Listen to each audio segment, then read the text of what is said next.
couple ever saw of each other. Prince Eddie was taken back to Buckingham Palace and strictly forbidden to leave the premises.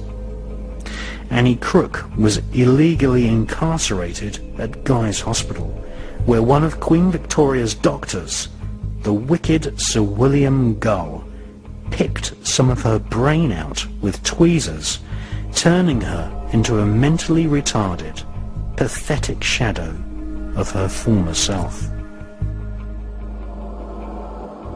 However, Annie Crook had told several friends about her marriage to the young prince. Annie had just given birth to a baby, a bastard heir to the British throne. Dr. William Gull kept Annie Crook imprisoned for 156 days in Guy's Hospital, and then sent her and her baby to workhouses where they were used as slave labour. One of Annie's friends, a young girl called Mary Kelly, worked part-time as a prostitute at Whitechapel in East London. Mary Kelly and a group of her friends decided to write a blackmail letter demanding money from the royal family. The year was 1888. The Hermetic Order of the Golden Dawn had been formed the same year. Freemasons marched in full ceremonial regalia in public. The Bavarian Illuminati had splintered into a secret society inside another secret society. All the thrones of Europe were occupied by royal Masons. What Mary Kelly and her group of friends had not counted on is that not only were they trying to blackmail royal Masons, they were blackmailing psychopathic crowned killers who would prefer to kill rather than give over a single penny of their wealth. The occult powers behind the throne convened a special meeting at the Royal Alpha Lodge in Kensington Palace. This elite group of Masons called themselves Princes of the Blood Royal. And they decided to form a ruthless hunting party which would hunt down and ritually murder Mary Kelly and her friends, thus putting an end to the blackmail attempt. Sir Charles Warren, a senior Freemason and head of the Metropolitan Police, provided intelligence on the whereabouts of Mary Kelly and her female friends. Sir William Gull prepared grapes injected with opium and alcohol, which would be offered to the girls.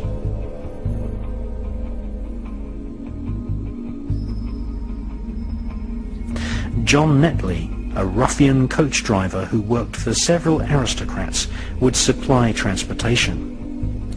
And J.K. Stephen, a socialite of Victorian London, would act as a lookout whilst the ritualized murders would take place inside Netley's horse-drawn carriage. According to the diaries of Inspector Aberline of Scotland Yard, diaries which were sealed in wax and held in safekeeping by the Victorian Impressionist painter and friend of Prince Eddie, William Sickert, the so-called Jack the Ripper murders were not the work of one crazy individual. These were meticulously planned ritual murders conducted in the Masonic tradition by a large group of aristocrats who hunted the young female victims rather like a country expedition killing foxes.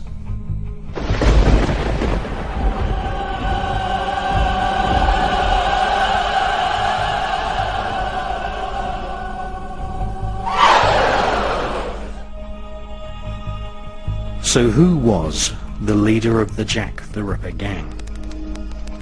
None other than one of Britain and Ireland's most senior Freemasons, the son of a duke, member of Her Majesty's Privy Council, an Oxford graduate, a Justice of the Peace, Secretary of State for India, Member of Parliament for South Paddington in London, Chancellor of the Exchequer, Leader of the House of Commons in the British Parliament, Friend of King Edward VII, and Mason Magister Majestic Magistorium of the Orange Order in Ireland, future father of Britain's most famous Prime Minister.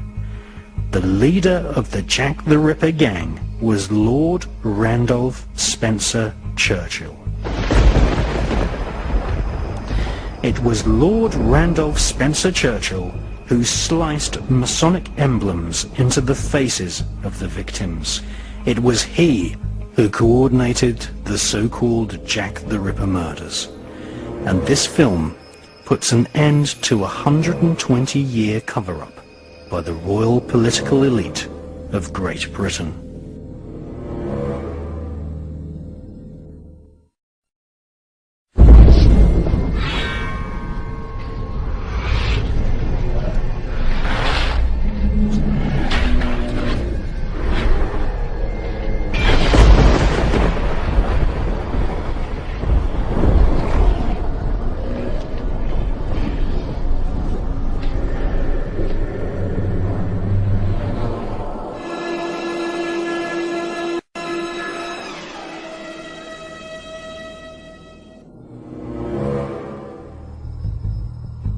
Until the young Lady Diana Spencer became Princess of Wales, Lord Randolph Spencer Churchill was the most famous member in the history of the Spencer aristocratic family.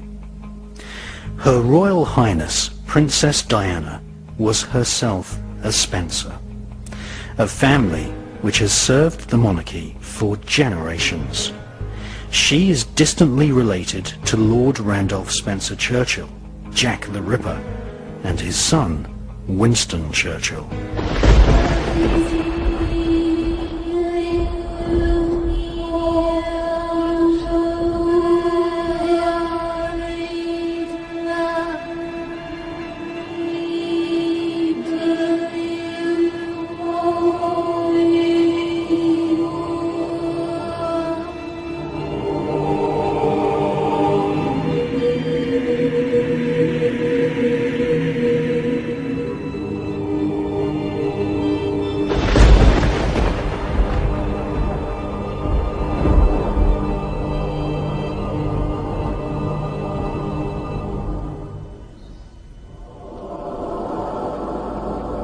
Randolph Spencer Churchill was no stranger to the occult.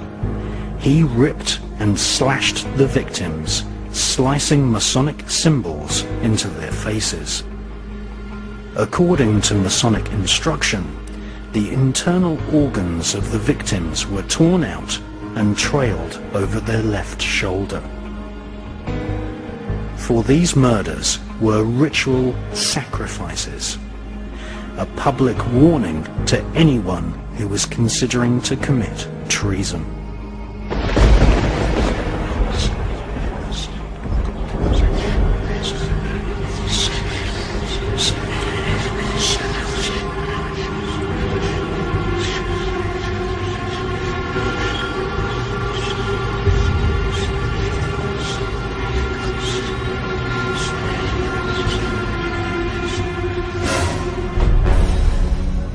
In his characteristic manner, Aleister Crowley soon left Britain after the Jack the Ripper murders.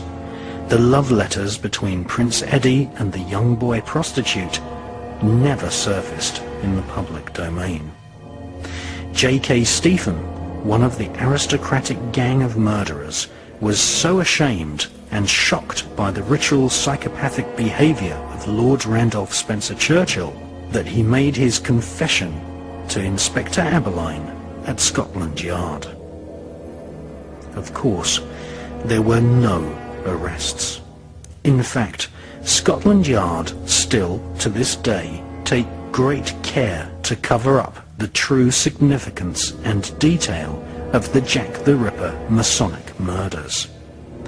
When author Stephen Knight was given access to the Ripper file at Scotland Yard, he found that many important documents had been deliberately lost. Stephen Knight discovered later that some of the documents he had seen during his research for his book, Jack the Ripper, The Final Solution, had subsequently been destroyed.